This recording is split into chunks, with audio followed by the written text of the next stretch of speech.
Estou de volta.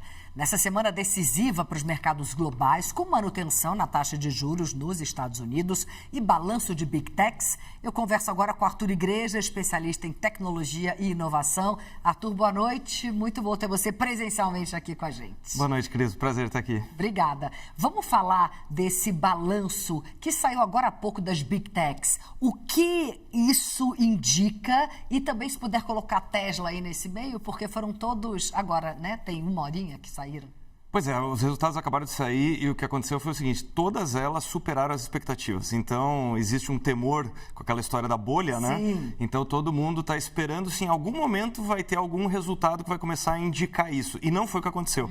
Então, todas as empresas superaram as expectativas dos analistas, caso da Tesla. Então, começando pela Tesla para chegar na Microsoft e também na Meta. A Tesla, o que chamou a atenção é que ela, pela primeira vez, tirou do seu resultado a expectativa de entrega futura.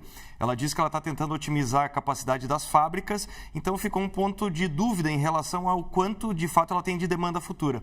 A Tesla Foi bem surpreendente o resultado da Tesla, né? Completamente. E ela falou, o destaque da Tesla é nova versão do Optimus, aquele robô humanoide que deve chegar no primeiro semestre de 26 e que deve começar a ser vendido ainda no final desse ano.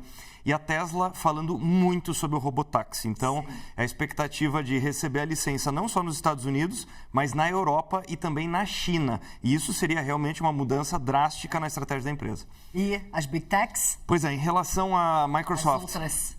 A Microsoft bateu as expectativas, mas a ação caiu, foi a única que caiu. O que aconteceu com a Microsoft é o seguinte, o investimento em CAPEX, ou seja, em hardware, em chips, em data centers, etc., superou, ou seja, ela está gastando mais do que previa. A receita não está acompanhando, ela bateu o recorde em nuvem, ela continua faturando tremendamente bem, mas a Microsoft não é de agora, ela está sofrendo restrições. Traduzindo, ela está tendo mais demanda do que ela consegue atender. Então, o mercado está um pouco preocupado com isso. E com relação à Meta, os resultados foram extraordinários. Foram extraordinários. Então, bateram recordes também no mercado de advertising, de anúncios, né, que é o principal fator de receita. Sim. E, mais uma vez, ela supera a expectativa de investimento em IA, assim como todas, né? Amanhã sai balanço da Apple. O que a gente espera? Expectativa positiva também, porque a Apple, apesar de estar um pouco atrás nessa corrida da IA, ela vai ter um resultado positivo em virtude do impacto do iPhone 17, que foi tremendamente bem recebido. A Apple, ano passado, retoma a liderança global, que era da Samsung, né, em termos de market share global. Então, a Apple, apesar de estar atrás, e agora finalmente parece que teremos a Siri com o apoio do Gemini, né, eles fecharam essa parceria. Então, nos próximos meses, a Apple deve trazer isso finalmente com uma IA generativa muito mais eficiente. Aliás, Samsung sai hoje, né? Ainda. Exato. Só que depois do jornal. O que você prevê para a Samsung? Samsung também está indo bastante... Muito bem, obrigado. Então, é interessante, porque existia todo esse temor em relação não só às 7 magníficas, mas todo o mercado de tecnologia. Hoje saiu o resultado de IBM e de outras empresas.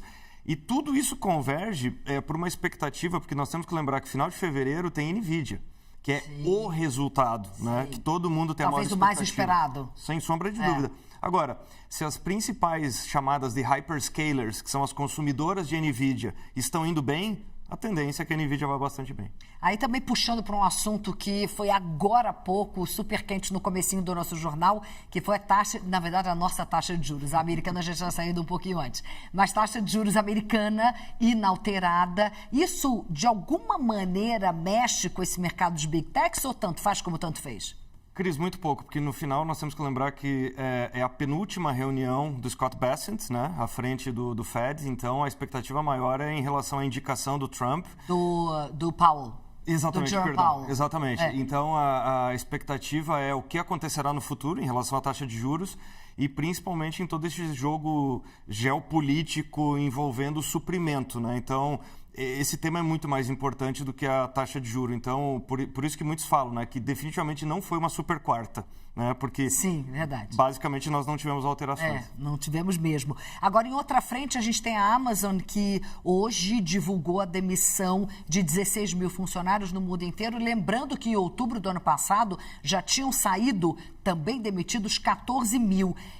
De que maneira isso pesa na empresa? Mas é importante a gente lembrar que é uma empresa que tem 1,5 milhão de colaboradores. Sem sombra de dúvida. Bom, nós temos que lembrar que isso não por acaso acontece também um pouco antes da divulgação de resultados. Sim. Então, historicamente, isso acontece com as empresas de tecnologia. Então, tanto que no começo, assim que esse número saiu, as ações até subiram. Exato. Depois não, mas as ações subiram no pregão. Exato. Então, as empresas, elas tentam mostrar para o mercado que elas estão se tornando mais produtivas e eficientes. Então, eu sei que é cruel colocar dessa maneira, mas historicamente não é inédito. E aí, claro, nós temos... Os investidores gostam, no final das contas. Exato. Então, temos o avanço da IA e o que acontece também é preciso lembrar que nessa semana a Amazon anunciou o encerramento de algumas iniciativas que tem tudo a ver com o varejo. Ela basicamente desativou aquela loja que seria totalmente autônoma, a Amazon Go, e ela também está abandonando a estratégia da Amazon Fresh, que ela apostou bastante nos Estados Unidos. Então, só aí tinha muita gente trabalhando nessas iniciativas. E o ponto que é curioso é o seguinte, a Amazon está potencializando cada vez mais a Whole Foods, aquela cadeia que ela comprou nos Estados Unidos, e ela admitiu nessa semana que ela subjulgou os desafios no varejo físico. Então, é curioso isso. Ela achou que com tecnologia ia resolver tudo e não foi bem o que aconteceu. Sem dúvida nenhuma. Guilherme Havas está aqui com a gente também. Guilherme, por favor, faça a sua pergunta para o Arthur. Boa noite, Arthur. Você acredita que nesse cenário otimismo, né, mas também de expectativas muito altas, né, a Microsoft, como você citou aí, um resultado impressionante de receita, né, mais alguns bilhões de lucro, faturamento, é sempre impressionante. Mas, ao mesmo tempo, é uma expectativa tão alta que qualquer número negativo gera essa queda brusca como sofreu a Microsoft. Mas não tem um risco mais amplo disso? De ter um excesso de capacidade em produção de chip, ter algum fator com que provoque uma queda conjunta das ações, como a gente teve em 2008, com o subprime, em outros momentos, já que a IA é tão significativa hoje no mercado de ação? Esse risco existe, ele não é pequeno e todo mundo está tentando entender isso. Então, a defesa que, por exemplo, o Jensen Huang da NVIDIA sempre faz, ele fala o seguinte, tudo isso está muito no começo, então ele defende que não existe aquela circularidade, né, aquele aspecto que uma empresa está aportando na outra, lembrando que nessa semana a NVIDIA anunciou 2 bilhões de investimento numa grande cliente dela, então fica essa expectativa. Agora, de fato, se sair um resultado negativo, a tendência é que o mercado passe por uma correção bastante pesada. Nesse momento, a defesa é que tudo isso está no começo e é o maior projeto de infraestrutura da história. Então, o temor existe, porque realmente nós estamos vendo recorde atrás de recorde, mas o grande temor é do lado da receita, que ainda não acompanha esses investimentos, e realmente, se tiver uma notícia pessimista nos próximos resultados ou alguma coisa que afete uma dessas empresas, realmente nós devemos ter uma correção pesada. Falando de tecnologia e inovação, não posso deixar de jogar para frente. O que a gente pode esperar de 2026, Arthur?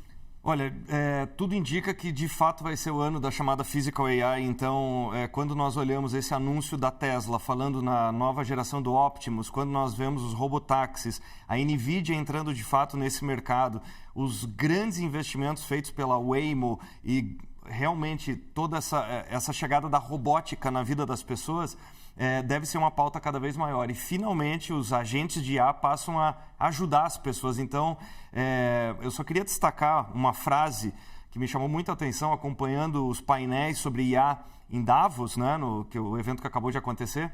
O Elon Musk falou o seguinte, perguntaram isso para ele, né? Perguntaram qual a tua expectativa para 2026. Ele falou, com o avanço dos modelos, nós devemos chegar no final de 2026 tendo um modelo de IA que supere a capacidade cognitiva do mais inteligente dos humanos e em 2030 caminhamos para a IA superar a inteligência coletiva de todos os seres humanos. Então, é acompanhar para ver.